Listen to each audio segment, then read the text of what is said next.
Hello there, and welcome to Discovering the Humanities, Episode 1, Part 1, Season 1, Side A.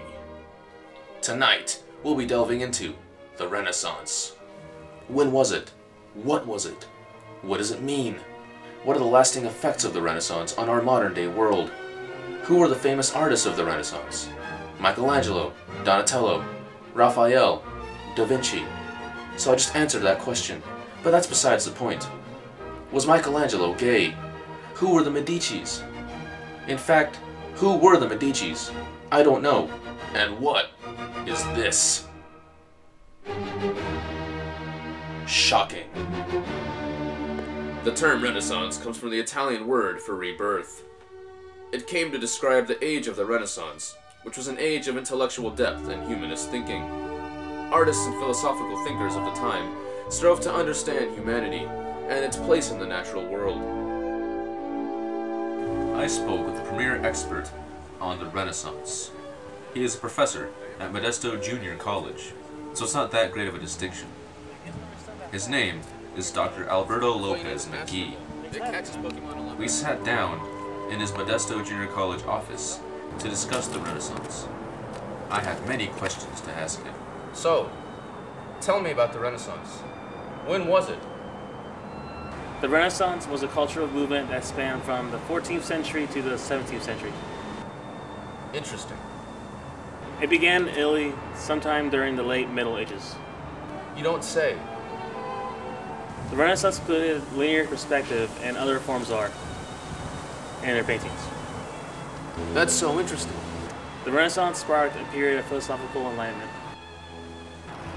People started to lose interest in religion and started to gain more interest in knowledge. They believed that religion was starting to get in the way in their pursuit of truth. This can be seen very well through the paintings of most artists who, during that time, started to mock religion. And what about the nudity in the church? The church wasn't very fond of nudity. You know, it's, oddly enough, they actually commissioned some artists to actually do it. But in the long haul, they realized that it wasn't good. So after the artists finished with the works, they actually commissioned other artists to paint over those said works. And actually, I think it seemed like the people weren't nude anymore. They actually had some kind of clothes on them. So they painted clothing onto the artist's artwork that had no clothing on. Yes. Wow. What can you say is the biggest influence of the Renaissance on our modern day world? It helped with their pursuit of the truth and knowledge and that. It helped spark their curiosity. So it introduced a more humanist ideal. Yes. I see. Thank you for joining us today. There were many famous artists alive during the Renaissance. Michelangelo, Donatello, Raphael, Leonardo. These were all Ninja Turtles, but they were also artists during the Renaissance. First, we'll be going over Donatello and his work, David. Donatello depicts the biblical hero, David, modeling a pair of boots instead of preparing for battle with Goliath. This sculpture is an example of a new way to pose the human body for artwork, called contrapposto. Contrapposto is an Italian word for counterpose, in which the weight is shifted onto one foot, twisting the body and giving an illusion of movement and life. This piece is significant for being one of the first nude sculptures in centuries, representing a break from the conservative art of the previous eras. Next, we're going to cover Da Vinci.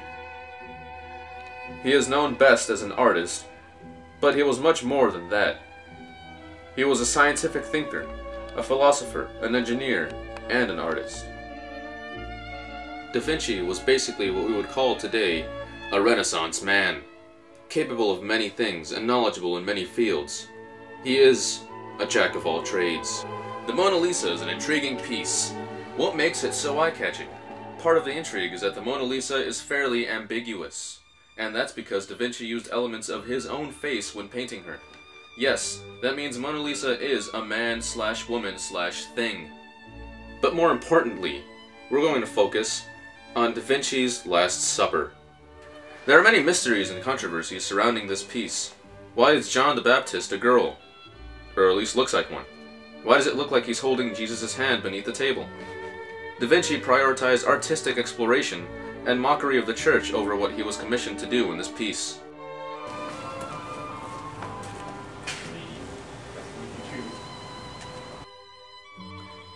To get to the bottom of the Medici family history, I met with Wilfrid von Leibowitz Steinberg, III, Senior, in his office. Perhaps he could shed some light on the Medici family history. He is a premier Medici family expert. I had many questions to ask him. So, who were the Medici? The Medici family was a wealthy family of bankers during the Renaissance. Using their money, they helped shape the Italian city of Florence, which was the cultural hub of the Renaissance. Really? That's so interesting.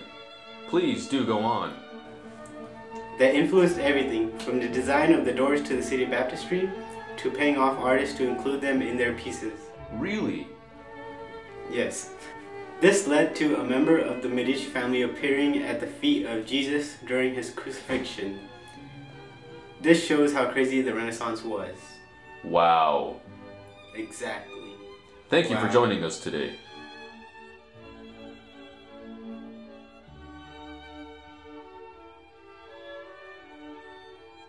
Raphael is a good example of Renaissance art. Recalling Roman and Greek art, the painting presents Plato and Aristotle walking within a very Romanesque building, complete with arches. This signifies the Renaissance ideals of the pursuits of knowledge, as opposed to worshipping Christ as most Western art before it had. Raphael is a good example of Renaissance art, recalling ancient Roman and Greek styles of architecture and artwork. Within this painting, we see Aristotle, Plato, Epicurus, Pythagoras, Alexander the Great, Heraclitus, Diogenes the Cynic, Euclid, Ptolemy, and Zoroaster. We even see Apollo, the patron saint of music, and a symbol of philosophical enlightenment. And on the other side, there's Minerva, goddess of wisdom, the traditional patron saint of those devoted to the pursuit of truth and artistic beauty. Next, we're going to be covering Michelangelo. He is considered the last great artist of the Renaissance, and he helped usher in the new era that followed the Renaissance. Michelangelo was considered the person who helped humanity go from the Renaissance to the Reformation. First, we'll go over the Battle of the Centaurs. It showcases his virtuosity as an artist.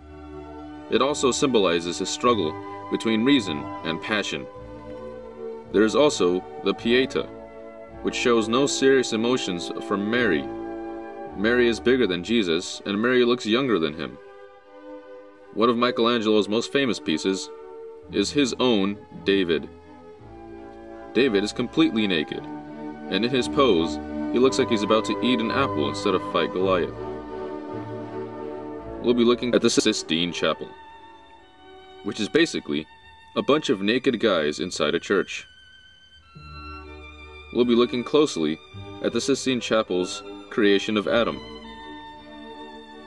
Adam looks indifferent to God, and God himself is portrayed as a Zeus-like character. Lastly, there is also Michelangelo's Last Judgment, which was painted towards the end of Michelangelo's life. There is a lot to go over in this painting, but we will focus on just one part, Michelangelo's self-portrait within this flayed skin. It represents Michelangelo's inner turmoil, because he didn't know whether or not he would go to heaven or hell after his death. He painted this piece as a gift for the church. Well, that's it for tonight, and thank you for joining us on this episode of Discovering the Humanities.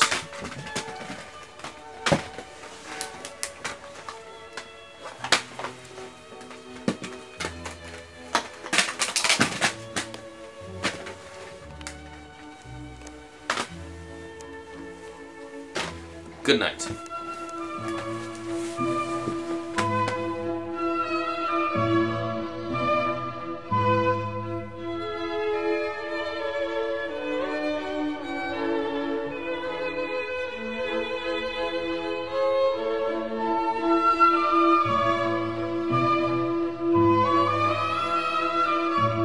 The Renaissance included the beginnings of linear perspective and other Fuck you, leave. I was like, shut your mouth. Oh, psh. Okay, the Renaissance included the. Oh my goodness, aliens!